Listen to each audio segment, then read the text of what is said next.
Good morning. My name is Claire Clark and I'm from Dynam. We are supporting Highlands and Islands Enterprise to deliver this event today.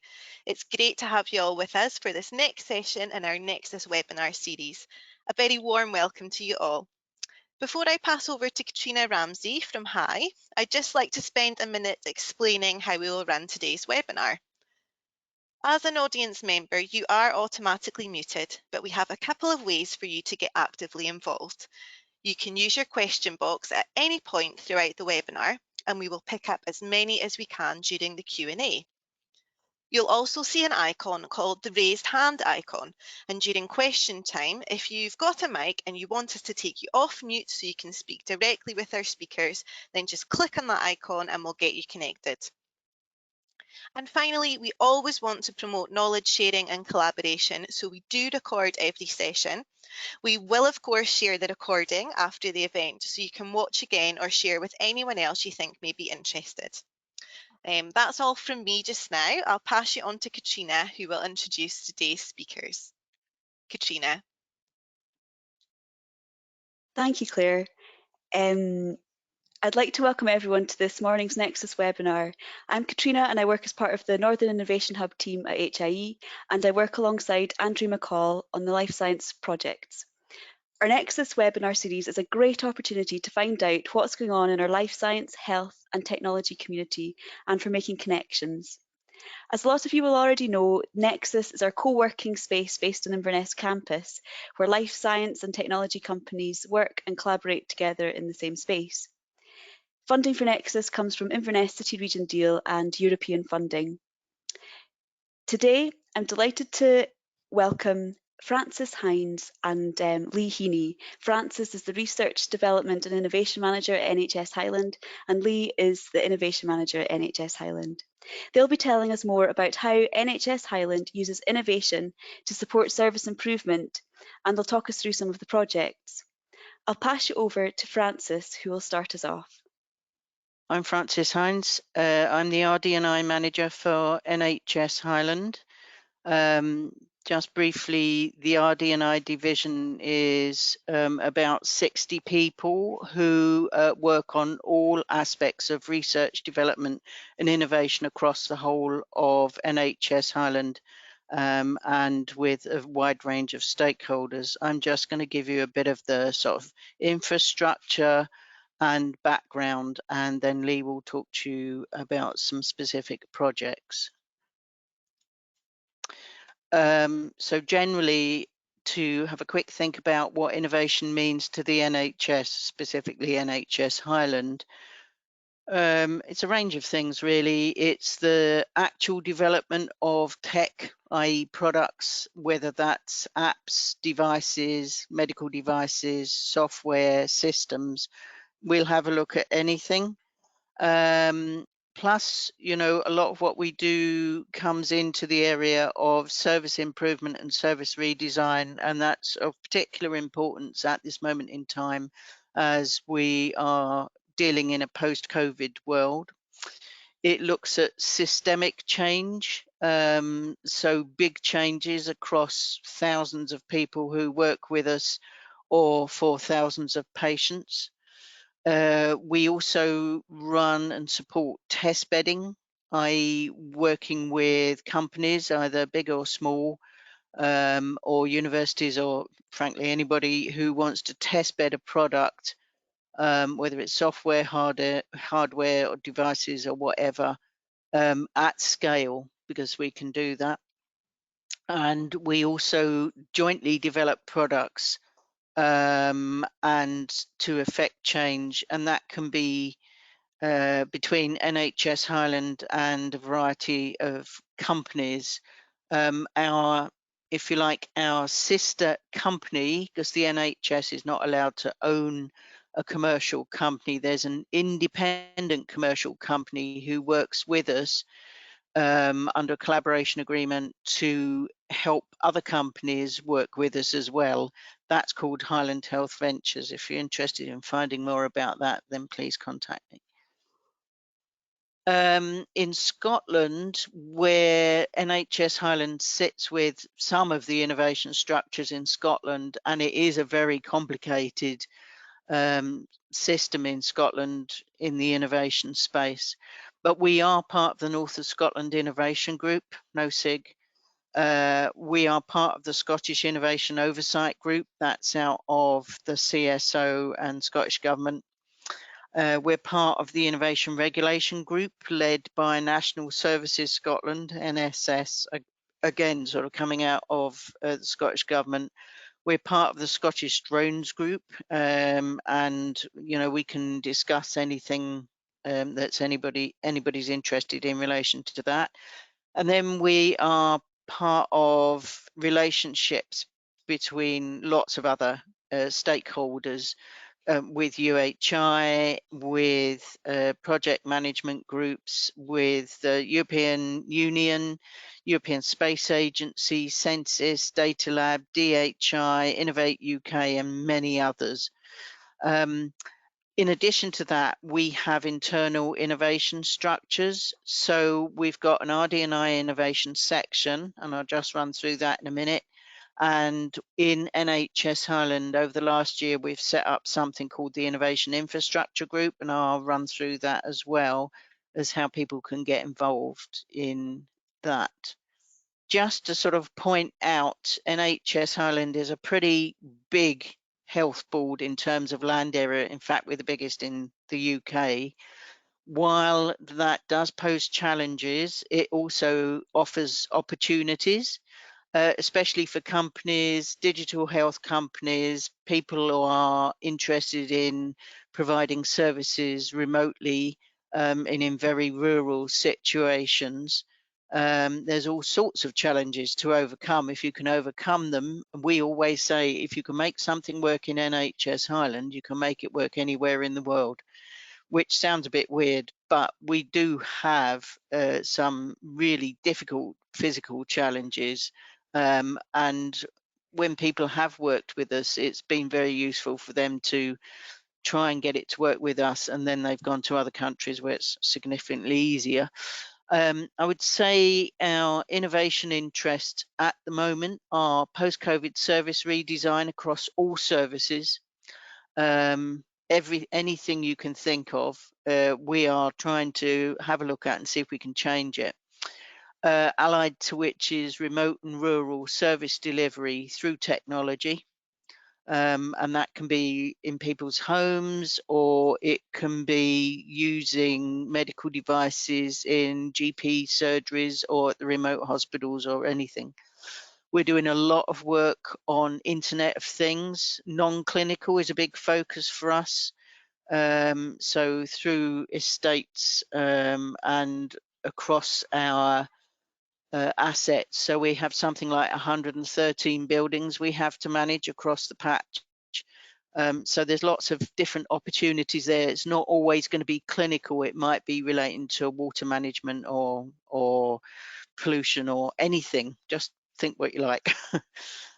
Also, we're interested in movement of people and things.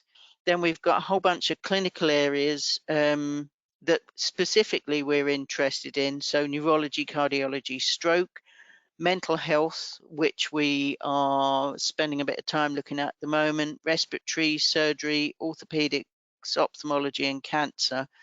Specifically with orthopedics and ophthalmology, because the building in Inverness of the new National Treatment Centre for the Highlands focuses on orthopedics and ophthalmology. So we're spending quite a lot of time thinking about that. But even more important, perhaps at the moment, different ways of preventing illness, keeping people well, looking at diagnostics, different ways of treating people. And then there is a severe problem across Scotland and the UK at the moment in terms of provision of radiology, that's like MRI, X-rays, CT scans, imaging and labs, i.e. blood tests and so on. And also we're doing work on incidents of different diseases. So we're doing quite a lot on Lyme disease at the moment, but other public health things are of interest to us as well. So that sort of gives you an idea of at least some of the things that we're particularly doing stuff in at the moment.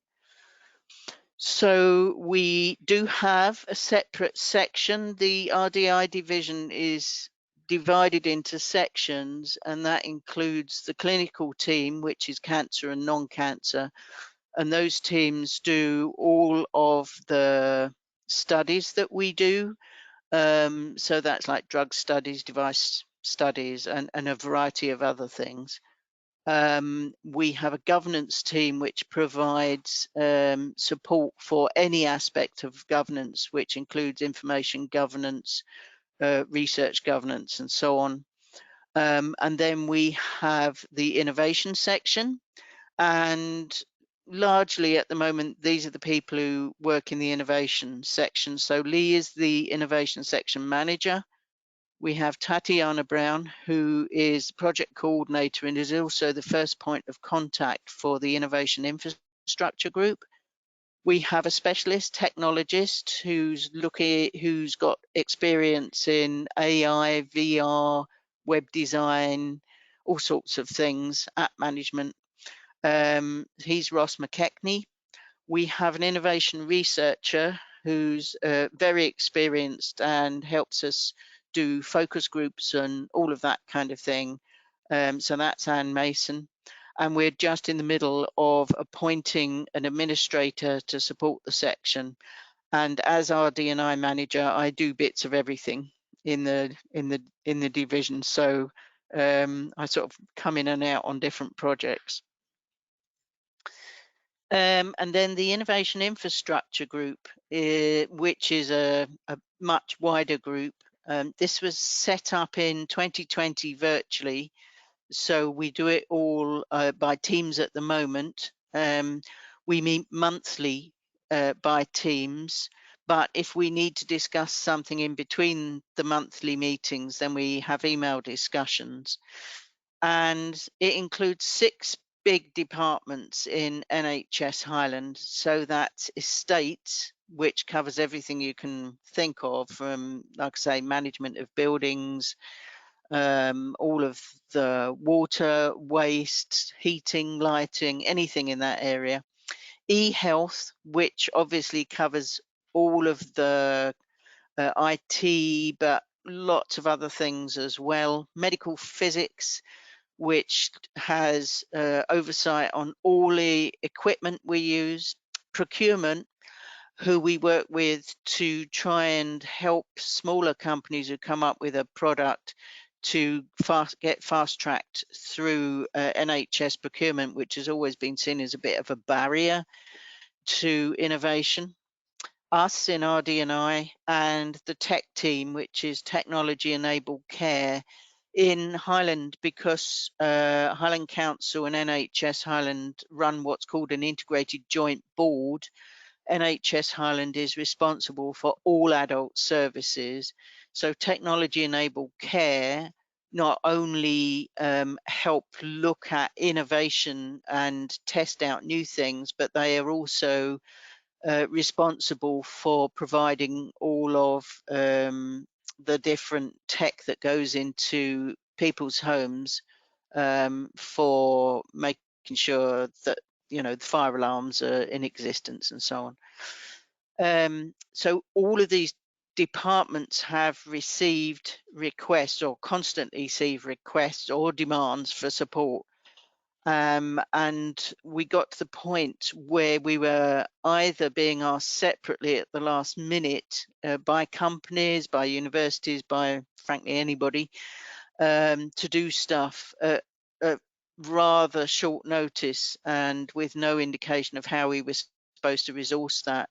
So what we've done is set up a way to formalise all of these requests and demands, check for capacity and resources, and make sure that we can all work together to more effectively support innovation.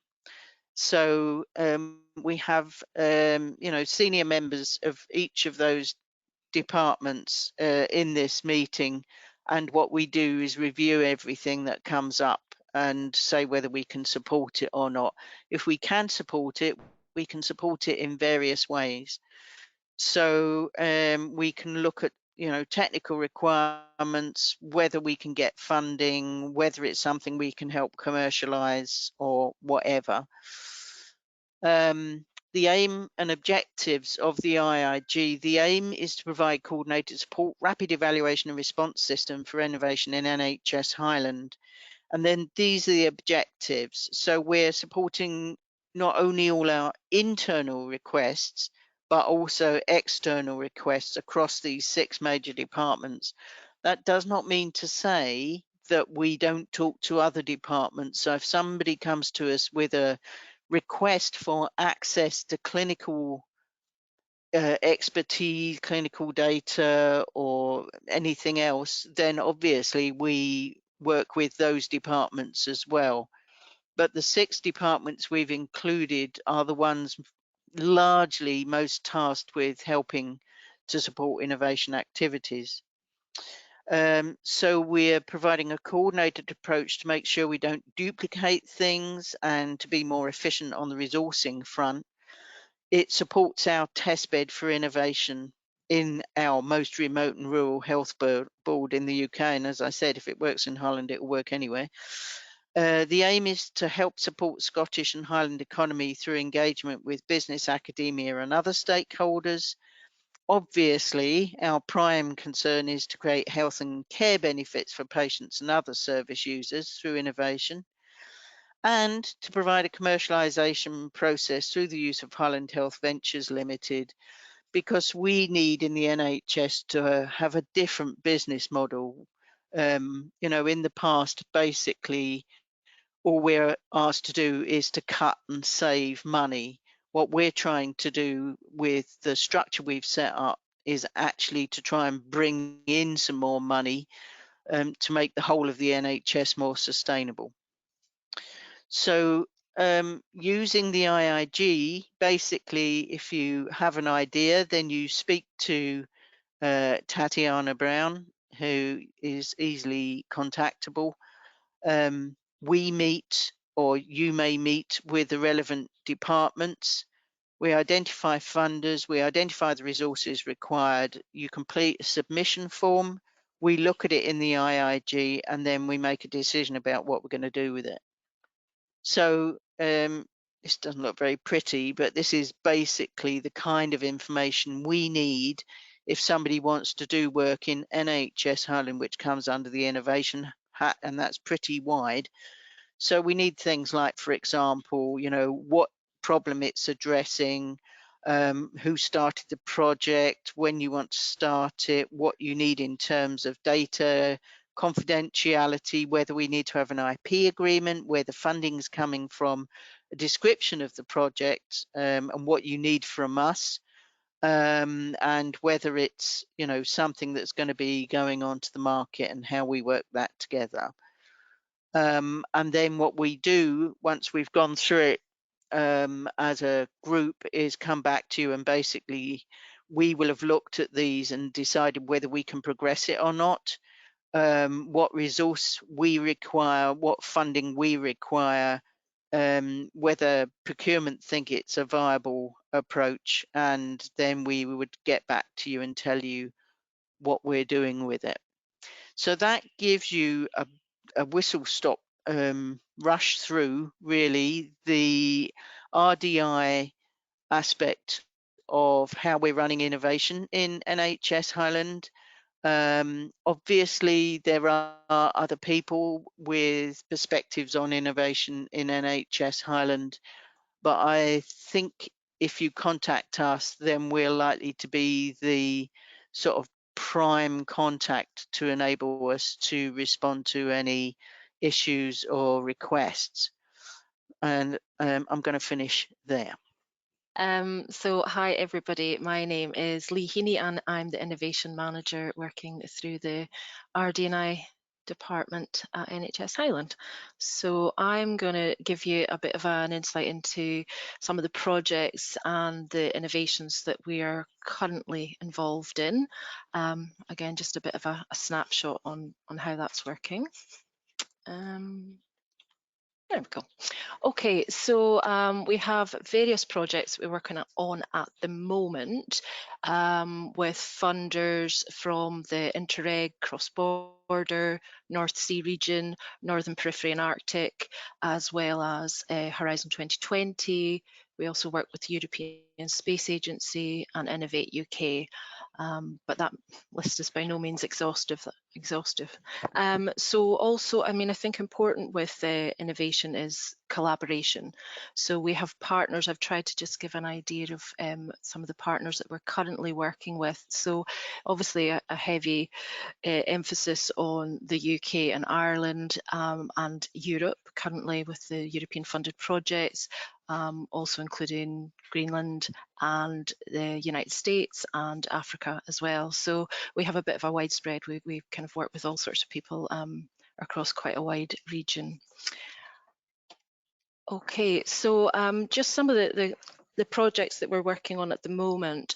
We have something called Limeup, and this is a European Space Agency project, and this will be an app and a website that is going to give information on tick prevalence, on Lyme disease, and there'll also be some, this slide that you can see here is a bit of a screenshot of what a map might look like that would show particular incidences of ticks in a particular region, and this is based on modelling that we're doing, also using satellite data, hence the work with European Space Agency. That is just at the pilot stage.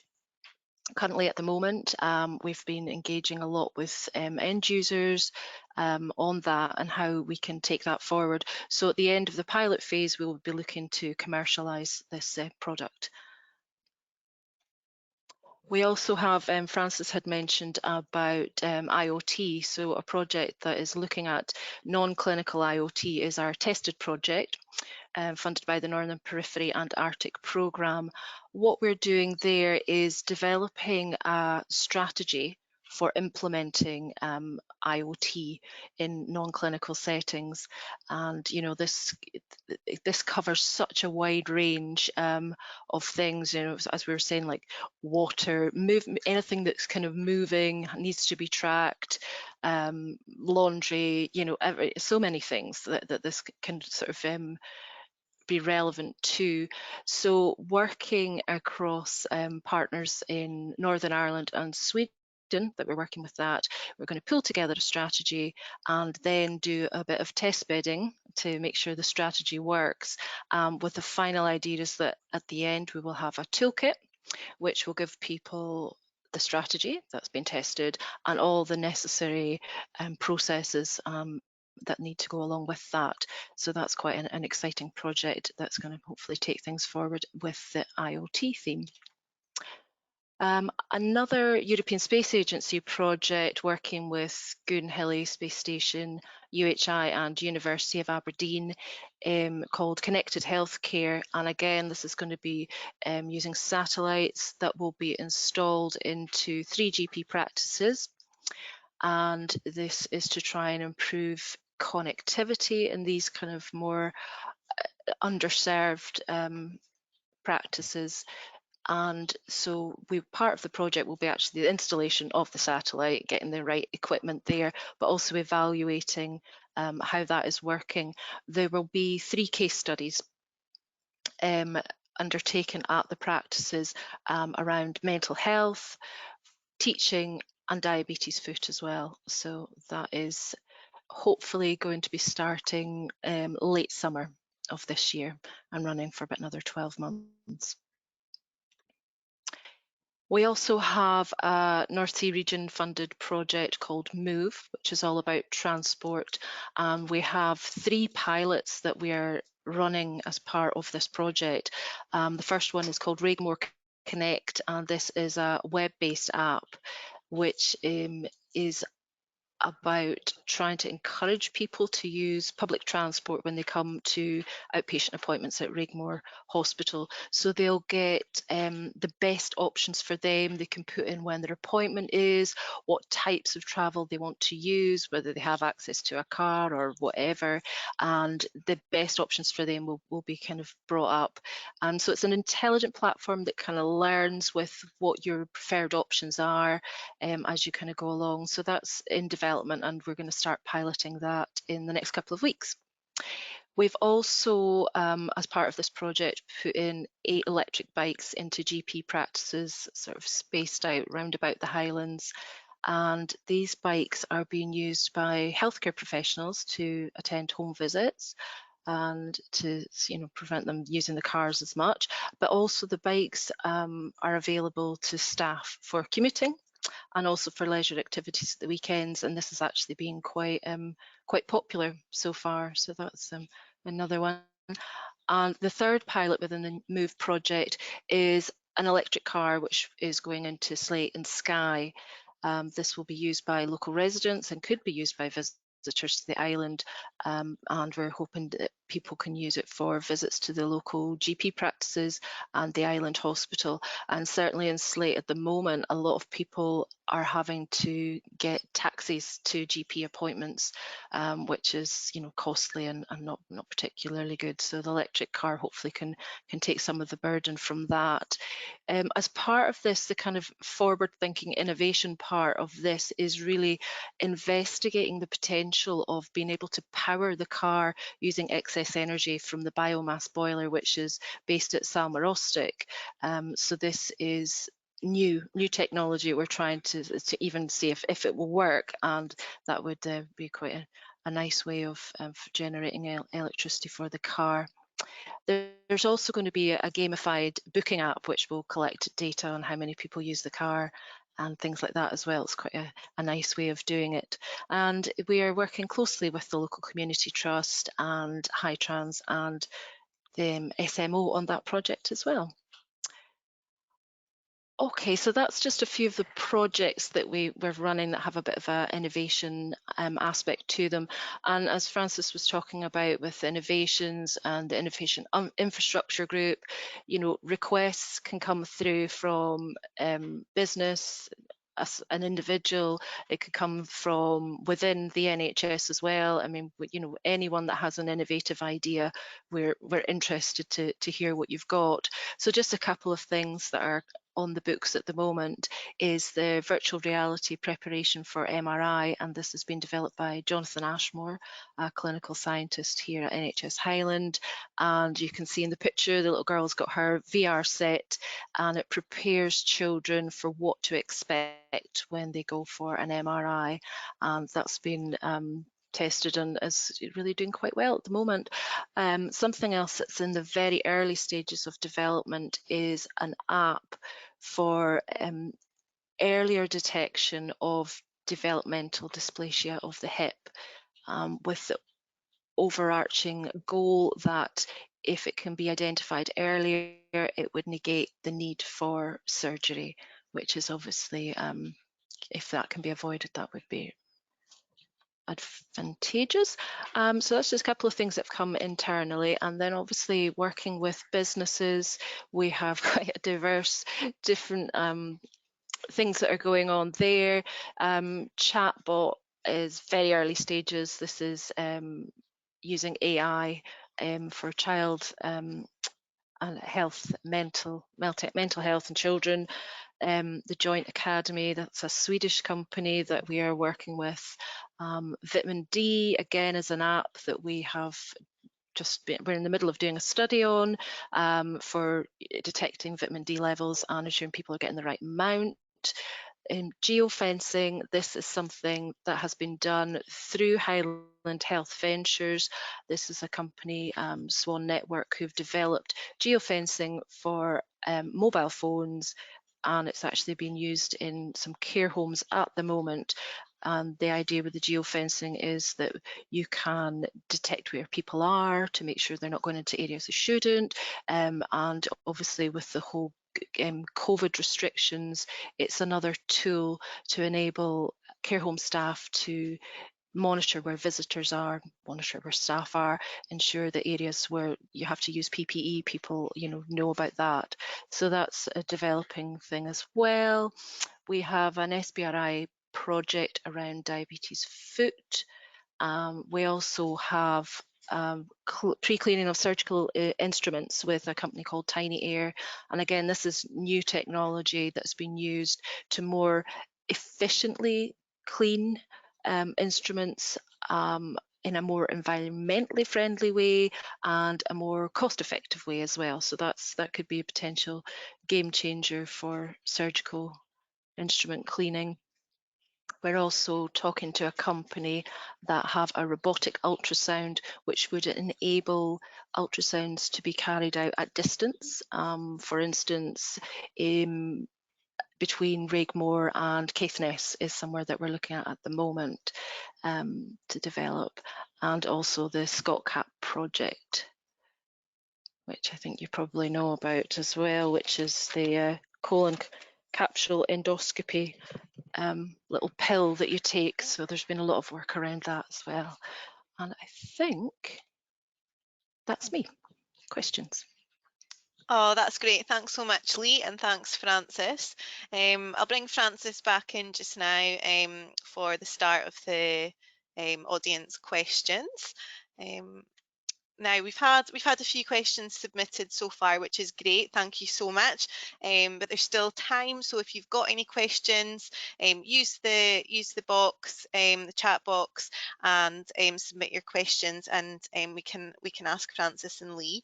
To get us started, we've had a question from Keith McDonald, and he has asked, what was the most exciting project or your favourite project that you've worked on so far? Oh my God, what a difficult question. I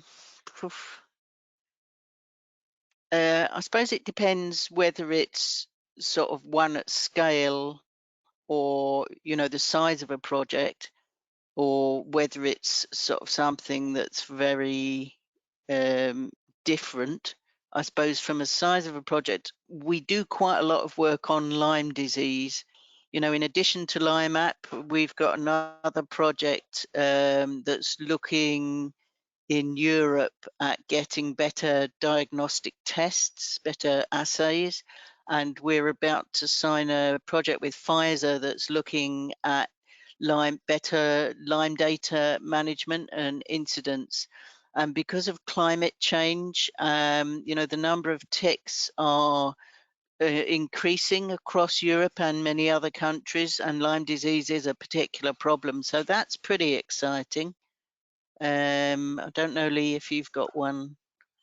Well, I mean, I've not been hugely involved in the geofencing project, but I think something, given that within care homes, people haven't been able to receive visitors for a long time, and if this technology can enable people to have more physical connections with their family in these, very challenging times, I think that's a big thing from a kind of, I suppose, mental health perspective. But I think it's that feels like quite a big important thing. That it was new technology that's come along and tried to really, address an issue that's come up with, obviously, because of COVID. I suppose something else we would think about is early diagnosis of disease. There's an awful lot of work happening across Scotland, in particular in cancer, but in lots of other areas. And early diagnostics is definitely one of the ways we're going. So any innovations that we're looking at from that perspective is something that's pretty exciting. Great, thank you. Okay, a question now from Karen Green. How can businesses make sure that they have the best chance of success when engaging with the NHS? I would say the earlier you come to us, the more likely you are to produce a product that is going to be saleable into the NHS. One of the reasons we started up the IIG, but even before that, was there's a sort of culture of businesses developing a product and then coming to the NHS and saying, we've made this, can we sell it to you? And then, and I'm not just talking NHS Highland, I'm talking NHS across the UK. And then us going, but it won't work because of X, Y, or Z, or frankly, we already have got something. Why didn't you come and talk to us earlier? So the earlier you come and talk to us, the more easier it is for us to help you to develop something that we will want. And the reason we've got procurement into our IIG process is exactly to make sure that you understand NHS procurement, because it is, you know, it still is pretty much dominated by big corporates. You can get into it, but you need to have an NHS, if you like, board behind you to help you be more successful with that. That's my sort of honest answer, I would say. I would Okay. definitely echo that. And then we've obviously got, like Francis said, the IIG, and the things that we have on the books there, you know, are not all at the same level of development. So, you know, get in touch with Tatiana as early as possible. And yeah, we're keen to work with you. Okay, great. So early as possible is the key there, definitely. Okay, next question from Joe McShane. Can you give an example of a proposed innovation that failed and was not adopted by the NHS and explain why? I would go back to my last answer, which is where people have come to us with quite often small medical devices or things that they think are medical devices, or apps or things that people think would be useful in the NHS, but again, because they've made something which they passionately believe in, they haven't come and talked to anybody in the NHS. They don't understand how we work. They don't understand the sort of complexities and the size of and complexity of our processes. I think very much then, you know, that is what's going to cause a failure. I'm reluctant to pick any one thing out because locally that might easily be quite identifiable, and I don't want to get in anybody's bad books. That's a very wise decision, Francis. Great answer. Okay, and final question we've got from Laurie Gordon, and she is asking, what are the main obstacles businesses or individuals encounter when trying to engage with the NHS? I think it's lack of awareness. The NHS, any NHS, is a huge organisation. You know, in the UK, I think it's something like 2.3 million people work for the NHS. Every NHS board in Scotland and trust in England are separate legal bodies. And so, although sometimes, you know, you can find somebody who will help you contact somebody in the NHS, it's not always easy for them. I would say in Highland, we try and work increasingly closely with, you know, UHI and everybody else so that our systems do align. It's not perfect, but you know, for example, I've given you my email. I'm always happy for somebody to email me. If I can't answer or it's not appropriate, I'll give it to somebody like Lee or somebody else who can. We'd like to think that we are as accessible as possible. We will have a new website that's coming out soon, and that would make us even more accessible, hopefully. But we're always happy to talk to anybody. Okay, that's great. Sorry, we've just had, is it okay if we do one final question? Mhm. This is from Amanda. She's asking, I'm interested to understand how you track all the multiple projects, resources and budgets and report progress. Are there particular program management tools which are flexible and scalable to meet your needs? It's a big part of my job. Lots of spreadsheets and grey hair.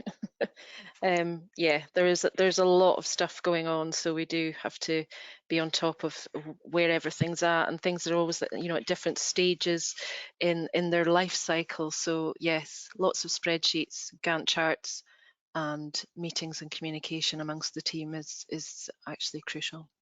Yeah. Great. Okay, thanks so much, Francis and Lee. I'm just going to pass over to Katrina now, who's going to say a final few words. Brilliant.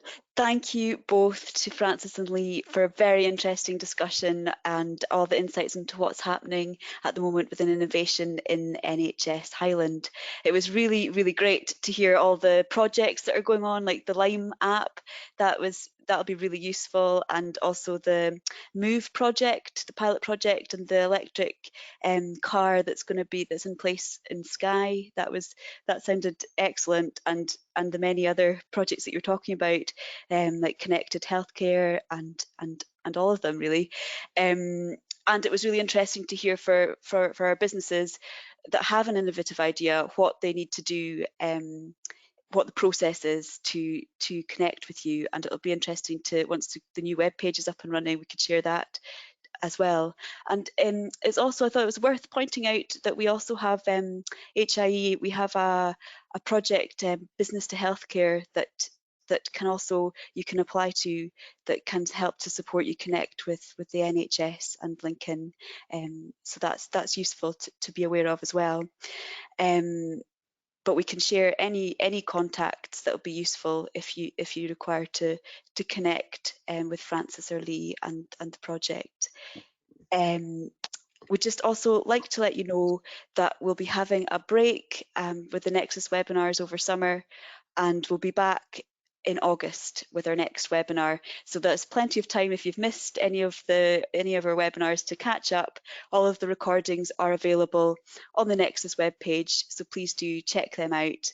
And if you do have any suggestions as well, we're always keen to hear what you thought about the webinar, and if you have any suggestions of speakers you'd like to have in future. So please do fill in the survey that will pop up when we finish up with the webinar. And have a really good summer, and we'll see you soon.